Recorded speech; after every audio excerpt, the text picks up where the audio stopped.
That's right, kids. This episode of Co-op is brought to you by GoDaddy.com, the United States Air Force, and Squarespace.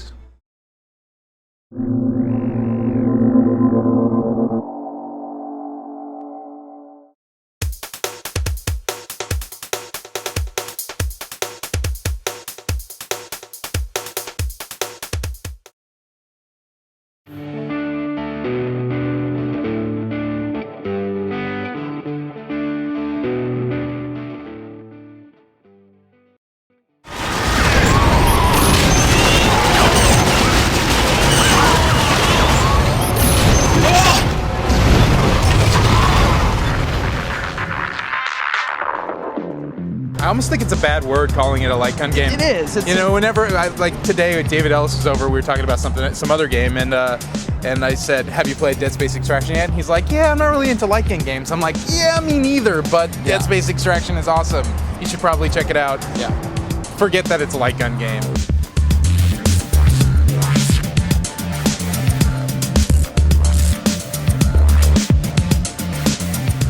What they did was all the mechanics, all of the sort of, you know, the combat, the weapons, the stasis ability, the kinesis, all those things that you were familiar with playing Dead Space, all of those things are here in Dead Space Extraction, but they've been assimilated sort of in very proper ways to be used on the Wii.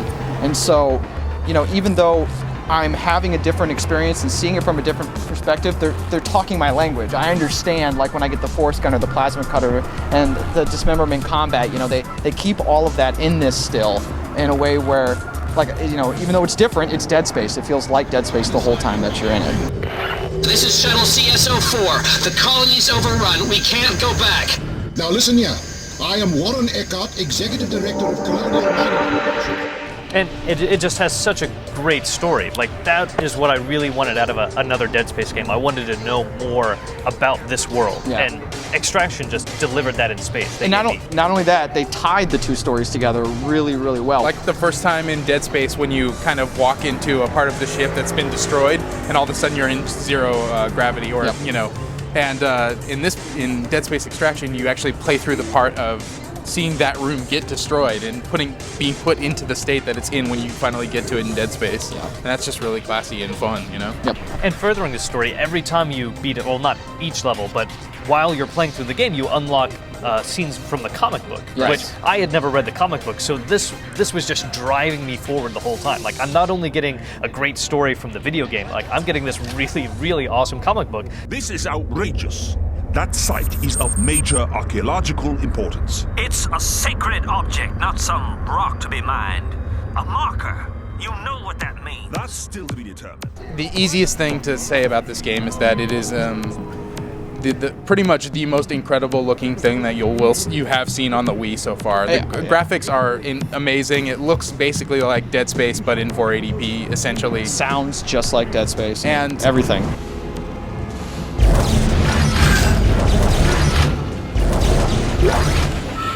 I'm a first-person guy. Like, I just love that perspective. It's great. Not that I wouldn't have wanted to play Dead Space in third person. I really like that. But this gave me an opportunity to see the Ishimura and some of the Dead Space locales from the first-person perspective, and it's just different. Like, being able to look up and see the signs above the doors with, you know, that are like little LED displays that tell you where to go. I don't know. It feels more immersive to me to see it in first person.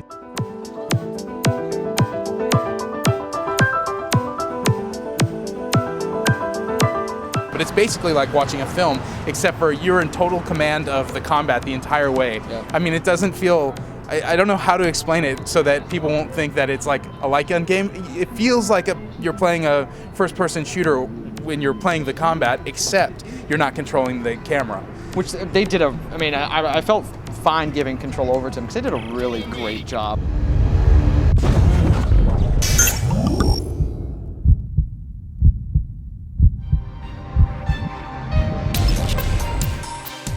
The combat in this game is really, really good. I mean, it's it's almost as good, not quite, but almost as good as the combat in Dead Space. And we played drop in, drop out co-op on it as well. So the two of us were controlling, one man's combat, and to be able to like combine the different weapons from Dead Space, but at the same time, like Jay sometimes would be using the force gun to take care of anything that came up close to us, where I would sit back with the rivet gun or the plasma cutter and just take out enemies that were in the distance. And that was a whole entirely new dynamic that, unless they do Dead Space 2 co-op, then we Which won't would get be so awesome. That would be amazing. Yes, it would. It would be amazing. Yeah. That really worked well in those puzzle elements, which, like, when I played through the tutorial level, I was just on my own. I'm like, you kind of wave the remote, try to keep it in a straight line. But it would be lame that way, yeah. But then you have two people, and you have to trade off. So you're holding off the hordes with one guy while the other person's moving it. Then you have to yell, "Oh, it's you, it's you."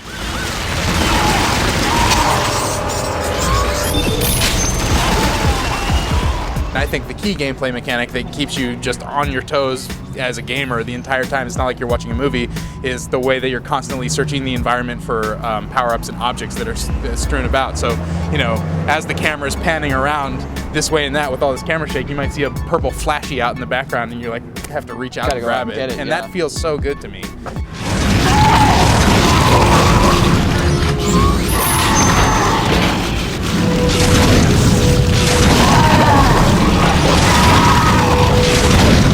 As soon as the camera would turn, we'd be like, oh my God, there's 12 lockers over there. Okay, ready, start going, and you're just like jamming your little like kinesis button to try to open every locker and grab every item. Or the camera would pan just quickly over, and you'd see that one upgrade, and Jay would grab it, and I'd be like, yes, nice grab, man.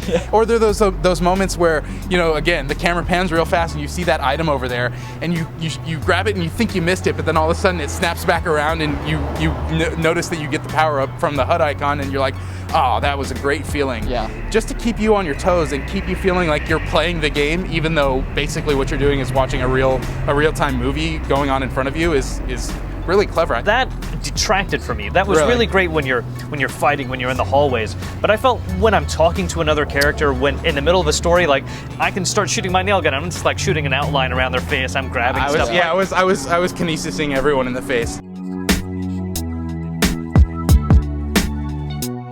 I almost wish that the crosshairs would go dark during like the heavy story moments, just because, even if you're not shooting off kinesis and bullets at every moment, you've still got these crosshairs. And it's actually a reason why I want to go back and play the game a second time, is because, when you can get caught up in looking at the backgrounds all the time to try to find your next power-up or item or whatever, and, I would lose track every now and then of what was going on. So you're the rookie, huh? Must be why you got the shitty transport job. Actually, I'm here because Sergeant Weller doesn't want to handle corpses. I guess some things never change.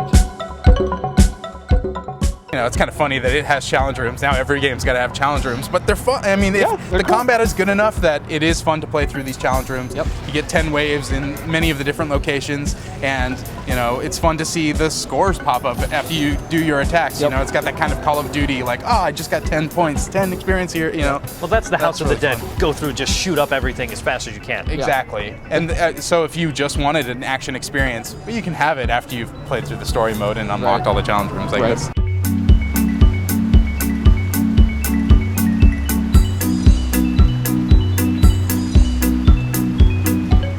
Part of me wants to say this is a great new genre for the Wii, these interactive first-person light gun or movie adventures, but we all know that it's an old genre. It feels new because no one's really done it this well before, I think. Although I haven't played the Resident Evil, what's it called? Dark Side Chronicles. I haven't played that, but this makes me kind of want to check it out. I just want people to play this game. I think it's going to get missed. I mean, it came out a week or two before some of the biggest titles in this holiday season are going to come out. And we all know that mature games don't even sell that well on the Wii, so hardcore gamers that have a Wii and haven't played that system in a long time and want something, especially if you like Dead Space and like the story, man, this is almost, you only have a portion of the story if you just play Dead Space 1. You have to play Extraction for story reasons, just to fill in the blanks. But if you haven't played Dead Space, it's still completely approachable. It's still a great survival horror movie story that you get to participate in. It would be a great thing to play through with your friend on a weekend. Let's move. Are you sure? We thought that before. I don't feel anything.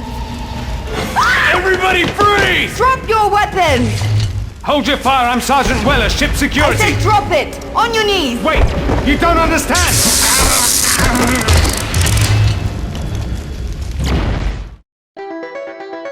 If you want to make an impact online, GoDaddy.com has what you need. .com names as low as $1.99, plus world-class hosting, fast and easy website builders, and much more. Plus, enter code CO6 when you check out and save an additional 20% off of a 1, 2, or 3-year hosting plan. Some restrictions apply. See site for details and get your piece of the internet at GoDaddy.com. This is your first TGS? First TGS, first trip to Japan. Nice. The smaller tier, mid-tier companies that are there, like From Software, they have been TGS every year. They weren't there at all. Wow. And the Western companies really took up the slack, where you had Ubisoft had a huge presence, whether it was the Assassin's Creed 2 demo that was in the Microsoft booth, but they also had a separate area for Splinter Cell, was a big part. And then Square Enix, which of course owns that show, especially this year with Final Fantasy 13 coming out. Such a big deal. It's coming out in December, yet they only had 8 demo stations for Final Fantasy 13.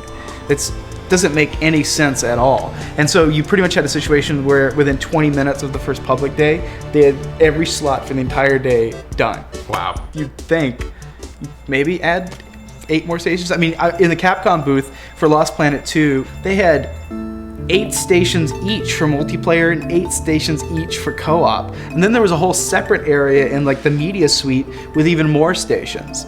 And so they were just like moving. And beyond that, of course, they were, the demos available on PlayStation Network now for the co-op mode. And it's incredible, I have to say. Like, I turn it on and it's not like we don't see games with good graphics like all the goddamn time. We really do. Yep. But still, like, I don't know if it was the 60 FPS or something about the animations, but there's something about that game that you put it on and all of a sudden it's just like, wow, this looks like it's real life. I don't know what it is. The colors it's amazing. pop in that engine.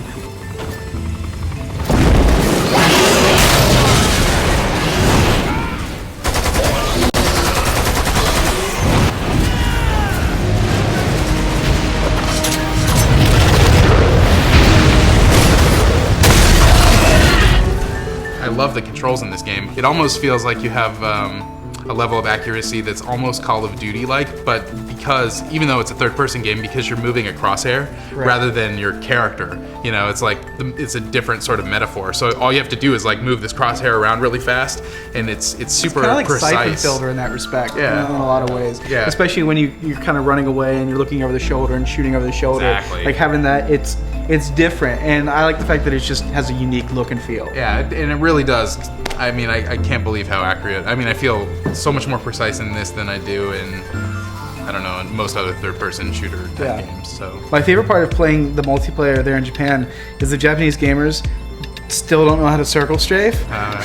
So Cesar and I were pretty much godlike, just running around. We just really run up somebody, circle strafe dead, circle strafe dead. That's kind of sad. It was kind of fun at the same time. The co-op stuff is really cool because it's like, imagine the first Lost Planet. They're very linear stages, but the same width as those stages, looking just gorgeous, with enemies that seem to be far more interesting and fun to kill, even though they're the same basic enemies. And giant. And it has all these crazy bosses.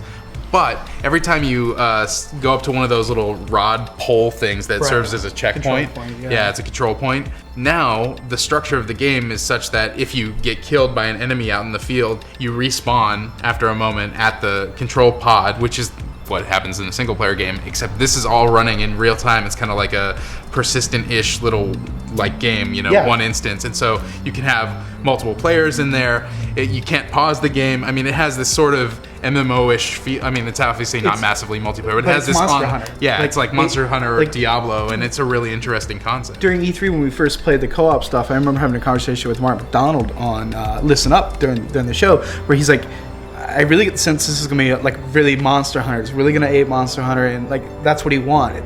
And the stuff I had heard sounded like it was going to be a little different. And the first trailer they released with gameplay seemed like it'd be a little different. But after getting back from this and seeing the new co-op stuff, and also talking to some of the people at Capcom, they're straight up like, yeah, we totally are use Monster Hunter as inspiration. That's what the Japanese public is into right now. And the fact that it's got online, much like the Wii Monster Hunter, it expands it out so that it has the opportunity to actually grab the American public. Because the PSP Monster Hunter, that's one of the reasons it never really worked here in the US, because it's all ad hoc. Yep. The demo really sucked me in, and it made me. I wasn't that excited about it because I didn't ever even finish Lost Planet 1, but I totally want to play Lost Planet 2 now. The other demo that was available for people like us back home was the Metal Gear Solid Peace Walker demo. Thanks, IGN. I know, seriously, awesome move on their part, like doing that. And I can't believe Konami's lawyers didn't instantly like rip it down. So I don't know if they had a deal worked out. Yeah, I don't know what the deal was. From a business perspective, the fact that it came out the way it did doesn't seem to make sense. But I'm just glad it's out. Because it's good that anyone that wanted to play it here in the States could play it. I mean, it is incredible, and I wish they had like officially released it and there was an English version, because I do feel like I'm missing a lot.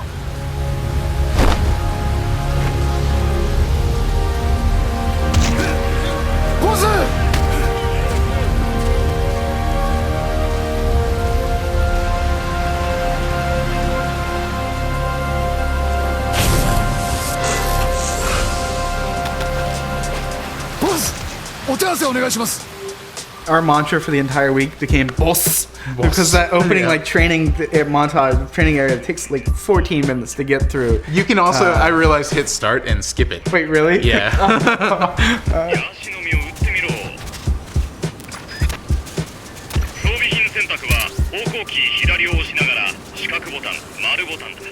It's useful too because the controls are very different than they were in portable ops. But what a great control scheme! Yeah. I mean, it's not the first time I've played a game that emulates dual analog controls by using the face button. I mean, the PSP has been around a long time. There's been a lot of games to try it. But it just seems to work particularly well in this case. I don't know what it is about the sensitivity or something, but I think part of it is it's not just about the gunplay. Gunplay is like almost like a last resort in Metal Gear games. Less so in Metal Gear Solid 4, but it seems like they're kind of, from what I saw in play the demo, it seems like they're kind of reaching a point where it's like kind of part Metal Gear Solid 3, part Metal Gear Solid 4. So it's not quite as dependent on the gunplay as Metal Gear Solid 4 was. The focus of the game is that it's a co-op game, right? And I didn't get a chance to try that. I was just doing things alone. I think there's 4 missions in this demo, and one of them is you kind of start and there's a tank with a squad surrounding it, just kind of rolling towards you, and there's some barrier set up that you can use as cover, and you can kind of make your way into a building. So in a single player sense, what I did was try to like get behind it, make sure the guys didn't see me, and shoot rockets at it. Right. And even when I did that as well as I could possibly do it, and the controls made it pretty easy to do it, I could never ever take down the tank. And I know you got to be able to kill it even as one player. Well, but if you saw the Gamescom trailer, I think it was the Gamescom trailer, that's the level they showed. Yeah. Like, to show off the co-op part of it. You basically had 3 guys that were kind of, they had a couple of them with the shield, they had the shield low out, and then they had one naked snake guy who snuck around to the side and hit it in the back with the rockets and was able to take it down. Right, we're gonna get co-op in what is basically Metal Gear Solid campaign type stages, not multiplayer, which we've obviously seen before, but to get to fight against the AI with multiple snake type characters is going to be really fun. The downside, though, it looks like it's going to be ad hoc only. Like we've said many times, that's one of the reasons Monster Hunter never really took off here in the US, and it's so limits. It's almost like you guys talked about Tekken last week. You mean Soul Calibur? Or Soul Calibur. I'm sorry, not Tekken. I just got that in, and I'm confused. But yeah, kind of like that. But if you have like 2 people sitting in there, if they're in a house environment playing that, I'd much rather have play it on a console kind of thing. Right. And I feel the same thing with co-op. I'd rather have on the online component, because how often do most people get together with multiple PSPs? In Japan, the way the gaming scene's there, it makes total sense. There wasn't a reason to carry around your PSP before, but all of a sudden this year, or at least in the past couple months, there is for me. Like if I have my PSP with me and I've got Soul Calibur and one other person does, well, dude, as soon as we have a free moment, we can be doing that. And who knows when a game might erupt. If there's more games that make ad hoc more appealing to Western gamers, who knows? I mean, you're right. I like to play the pessimist too, and it's doubtful that more people would carry their PSPs. But hell, if it happens, I would gladly play a game while on the go. Special thanks to the Air Force for sponsoring this episode of Co-op.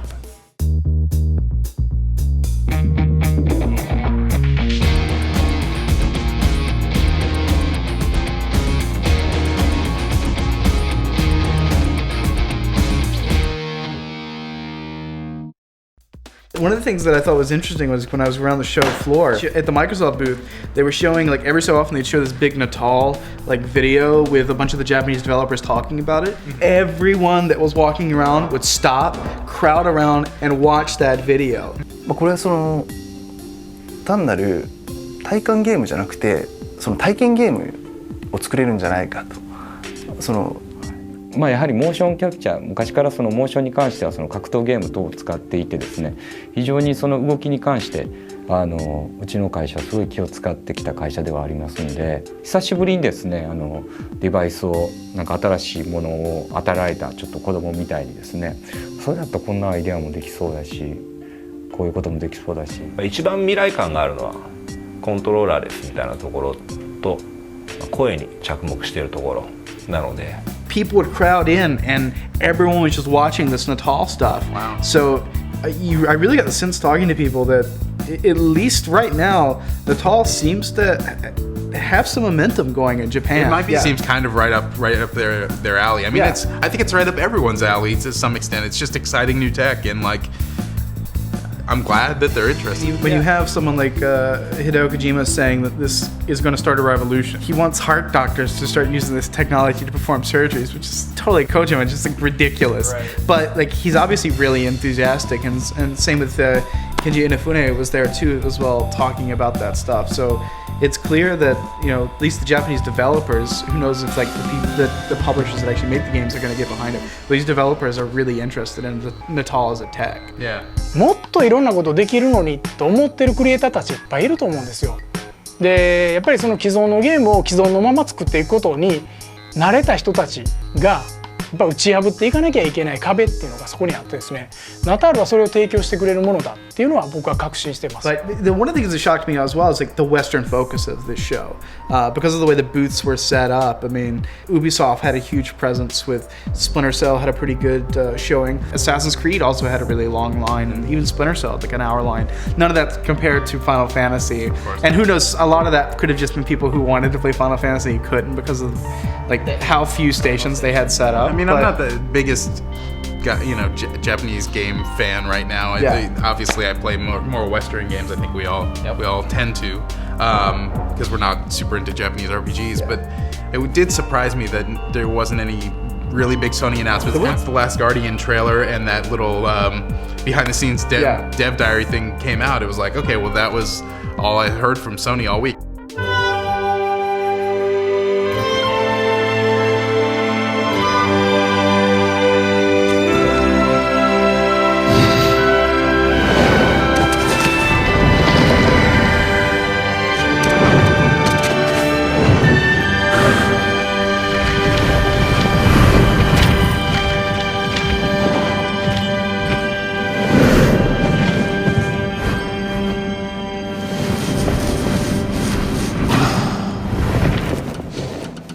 That was a great trailer, and I'm obviously looking forward to playing The Last Guardian. It's like probably my most anticipated game. But we still don't know quite how the game plays, and it would have been nice even if it was just like them describing how the game plays, getting a sense of that. But just the fact that there was no big major announcements at all in the entire show. And part of that, I think, is because you had so many trade shows, really awesome trade shows this year, and you also had Gamescom finally coming into its own as like it's a legitimate trade show. It's no longer just kind of this aside that you reuse E3 stuff there. It's its own thing. They finally got that right. Yeah. And I think that does put pressure to these companies don't want to spend a lot of money, especially Japanese companies don't want to spend a lot of money because they don't feel like the return is there. Well, the resources too, because they already showed the game 3 times at other trade shows, so it's like, let's let these guys make the game. Why should they be making another demo for people to check out? Yeah. For me, like the biggest deal for me from TGS was Crackdown 2.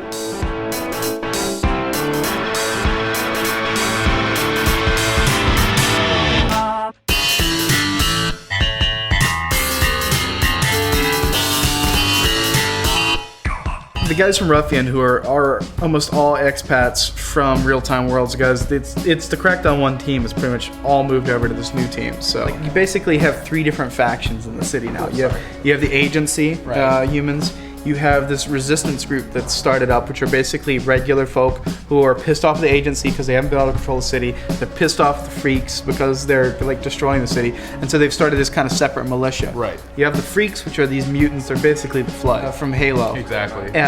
You basically inadvertently release them during the first game. You know, in the first game, the most fun thing about it is the platforming, the verticality of it all, and you feel like a god once you get up high. There's no one can ever get up there with you. Safe. You're safe. Or now the verticality has enemies in it as well, is going to make it like so much more interesting. When they showed it off in the demo, they're talking about it, and you jump up on this building. It's actually near the observatory, if you remember that from the first game. But you jump up there, and the guy's like swinging the camera around, and this freak you just see him like flash and jump up, and he just like comes crashing down, and you're like, well, fuck.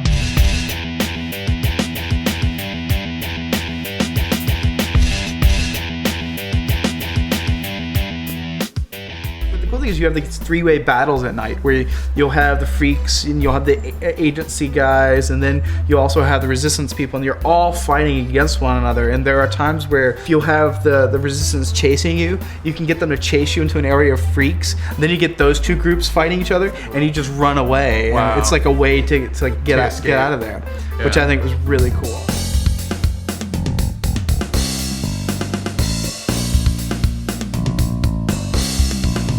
They're talking about the fact that, you know, they're adding new weapons and stuff like that. And one of the ones they showed was this mag grenades, which of course is magnetic grenades. Seems like you can drop as many as you want. The most they threw down at an 8-point was 3. The first thing they tested, they threw it like on a pipe.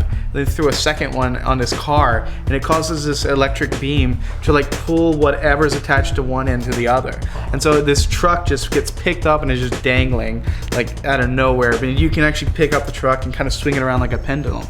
And so the second thing they did was to stick one to this building, stick one to a car or a truck, and then stick one on a wall on the opposite side. And you basically have this vehicle going like back and forth on this metal beam.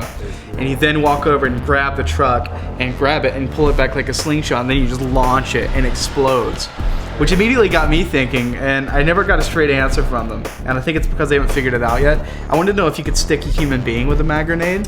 Because I was thinking early on in Crackdown, you always want to figure out how to get to areas you're not supposed to be able to get to. Yeah. So I want to do that slingshot thing, but with a human being being the thing you pull back. Yeah. Because I can imagine like setting it up with the agency tower, since you have 4-player co-op now, like having a person like be the pellet that you shoot, and then just launching them way up in the air and trying to get to the top of the agency tower without jumping up there at all. That would be so much fun. I think, and that's the beauty of the first Crackdown, and it seems like they're totally supporting it, is the fact that you really can do anything you want. Even if you couldn't attach to a person, you could attach to a car and have someone get in the car. Exactly. And then, like have them get out when they're, you know, flung up to the top of the Create world the dog somewhere. scene in Half-Life Episode 1 where he throws you across. Pretty much, yeah. It's dumb to be excited about exploding barrels, but I have to say that their little like exploding canisters look like maybe the coolest exploding new exploding barrel in a long time. Well, it's cool because she basically shoot one end of it, and it becomes like an unassisted jet rocket running around, and they said it's all procedural. They don't know where they're going. Like they really just go in every direction. That one shot where they laid a whole bunch down in one spot and then shot them all, and they all go off in different directions like a flower firework. Is really incredible. You can actually use that with the mag grenade.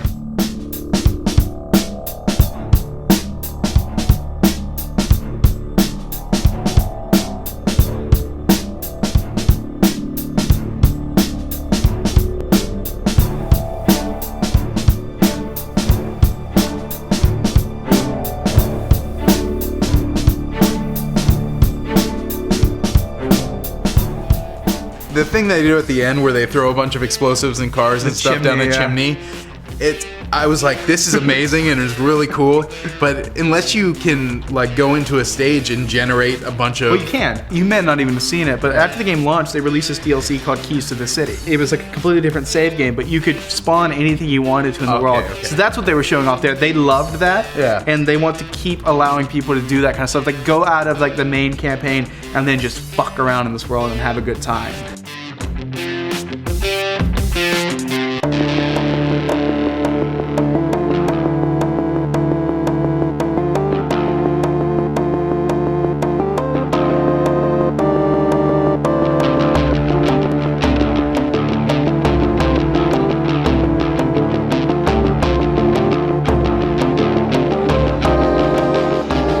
demo they showed was single player, but what we actually got to play was competitive multiplayer, which was pretty cool. So it's what, 16-person deathmatch? It's normally 16-person. Unfortunately, they only had 8 stations. But basically, what it does is they can partition off like any part of the city and make it into like a multiplayer map.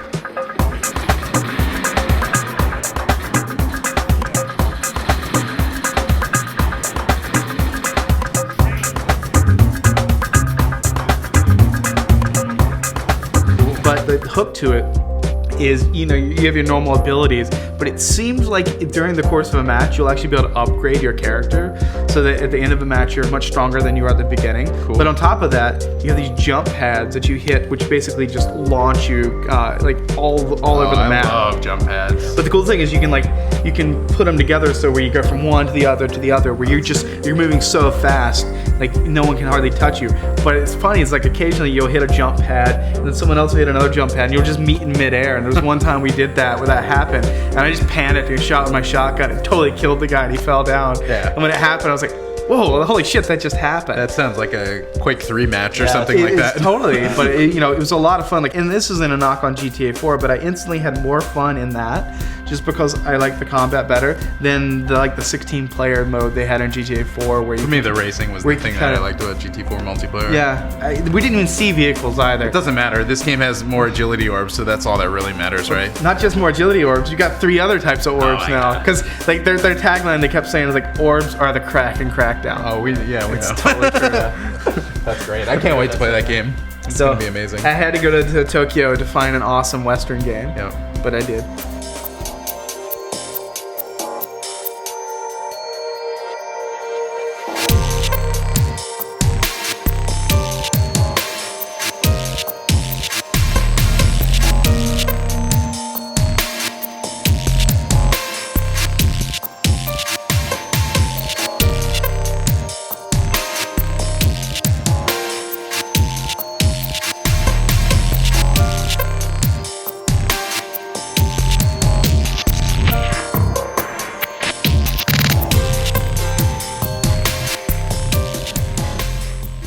Dead Rising 2, it's being made by this Canadian developer called Blue Castle. And it's a new protagonist, and they had a demo there you could play it single player. It was very similar to the first demo to the first game, where it's kind of a small area, and they give you a time limit where you can just kind of run around and kill shit. Right.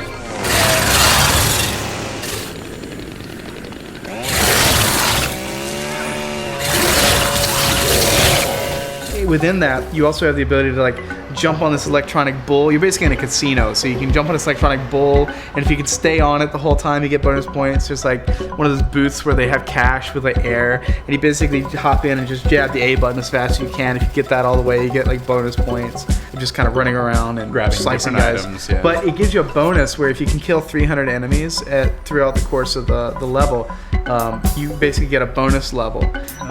But once you get the bonus level, you start into this epilogue where you have this present, you walk over to it, and it explodes. And when it pops up, it's an electric wheelchair with 2 machine guns and a shotgun latched onto it. So immediately you see that, you're like, that's the most ridiculous thing ever. Kind of wrong in a way. It's wrong, but if it is, I don't want to be right.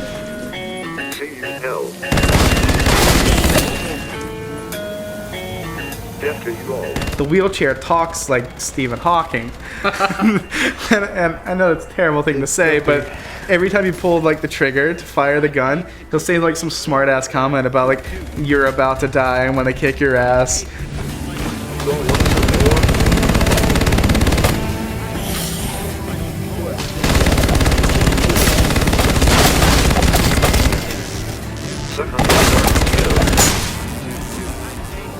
I don't know if it has lasting humor, but at 2 in the morning, me, Patrick, and Cesar were just laughing our asses off with every line. I believe it. But it was interesting at the event, they had Kenji Inafune there talking about it, and he made the comment as Dead Rising 2 being an example that awesome kick-ass games can come out of Japan, which is ironic because the people making the game are in Canada. He was totally just kind of doing a PR spin for the audience that was there. Right. But the original game did come out of Japan, and it's weird that they had to go to a Western developer to be able to make a sequel. But I'm sure glad they are. I mean, did Western developers make an influence on it? Does it feel like Dead Rising 1, or does the single player stuff? I didn't feel like there was really any. It felt like just more of the same.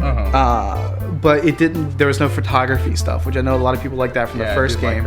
So I don't know if there's gonna be any of that in this game. But you guys know what his profession is, the new protagonist? As far as I know, you're an extreme sports kind of guy. Okay. And the hook this time is that you're on this game show, which is the first time they've kind of hinted at it for a while, but never really explained it. And this time they finally like out and out told you that's what's going on.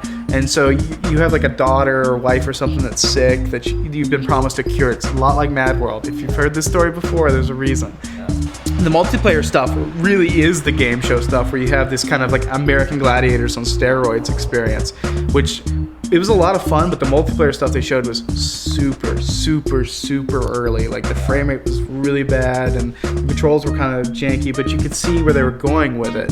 And so like one of the levels, you're running around a motorcycle with chainsaws on the side of it, and they just basically keep dropping zombies in the middle of this arena, and you're just motocrossing your way through, like slicing as many of them as you can. So that stuff is cool. You think, how can you do multiplayer? And that's totally how you do multiplayer in Dead Rising. Yeah. So you get that basic experience of killing zombies, but with friends. Doesn't sound like the best Tokyo Game Show ever, but at least there was there were some good things there, you know? Yeah, like it's like I said, it's weird that you have to go to Japan to get all these awesome kind of Western games, but I'm glad that at least the Western developers and publishers actually went and made the effort of actually taking these games to Japan and having a strong showing there. And I hope that the Japanese developers can take some of the good things from Western games, whether it's controls or something, and kind of match that with the creativity and just awesome worlds that they've made in years past. Yeah, at least we're still getting Last Guardian and Final Fantasy 13. Yeah, all the big ones are still here, so I'm happy. Yep.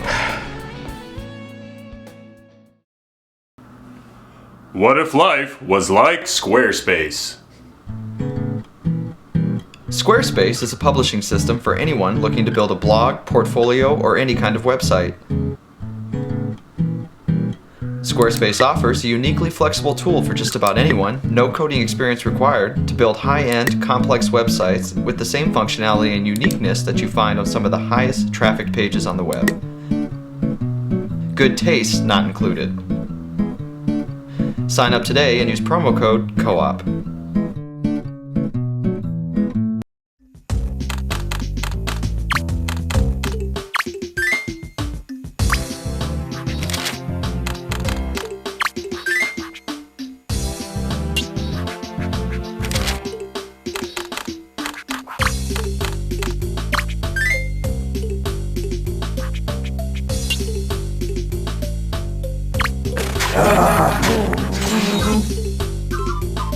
I was so excited for this game before it came out. Like, me too. And I'm a lot more disappointed after having played through it. Me too.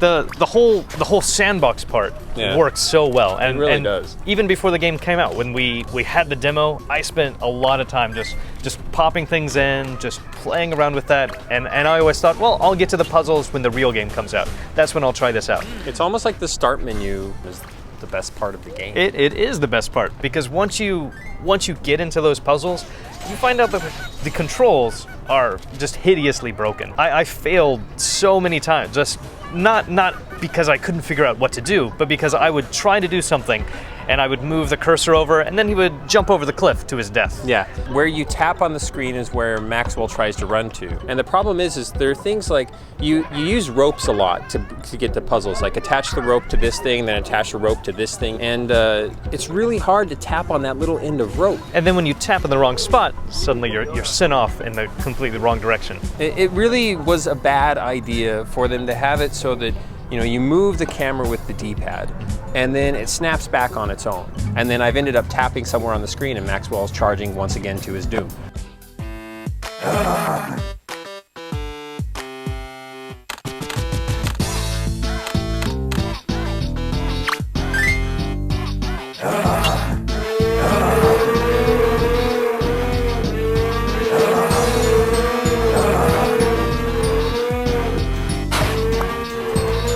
I think one of the reasons why we were all really excited about this game is because it really seemed to expand, like Designers are always talking about the possibility space in games.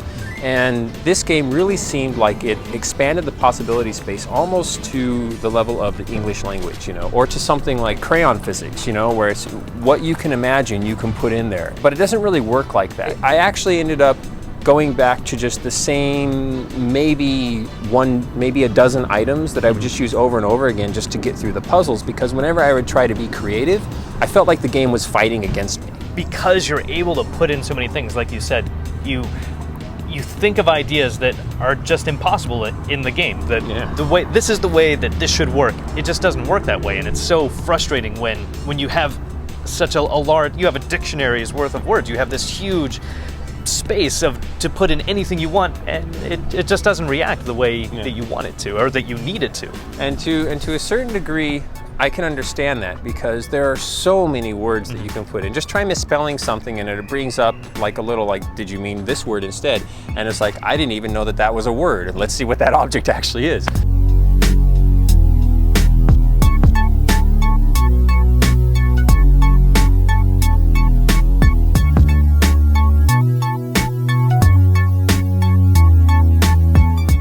But you could go back through every puzzle. You had to, there was the expert challenge mode where you had to solve it 3 more times but using a different set of items each time. Right.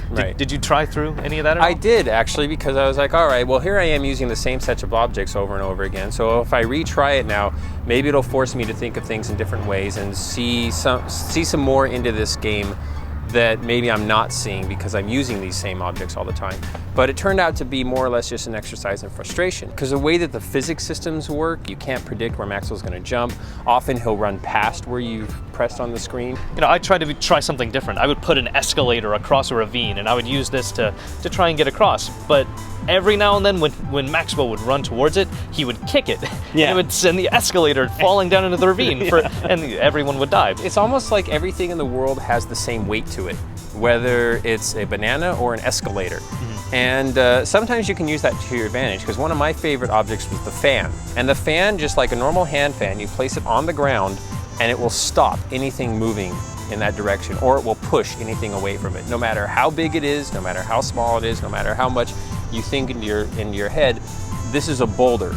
It should not be able to be moved with a fan. But yes, you can move that boulder with a fan. There's 10 stages, and each of those stages have 11 levels. But each stage also has 11 action levels, and each of those levels can take you quite a bit of time depending on how much frustration level you're able to overcome in order to accomplish the individual puzzle. The action levels, they seemed even more to just revert me into this state of, all right, drop the vampire to kill things, give Maxwell wings, or give him a Pegasus to ride to get to the other end and get the star. End of story.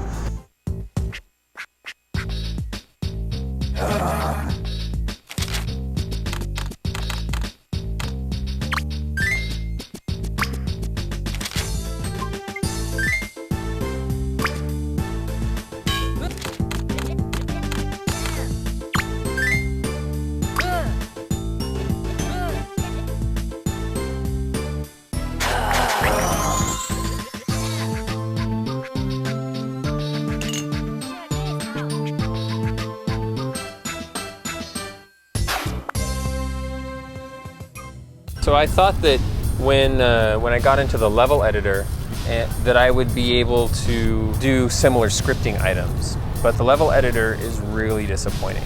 First of all, you have to choose one of the levels that you've already beaten as a template. You can't like create, a new environment. You have to choose an existing environment and just populate it with different objects. Basically, the only kind of levels that you can do are more like the action levels. You can place a star somewhere, because you can't specify conditions where that star will appear, as it seems that you can when you're playing the puzzle levels. Yeah.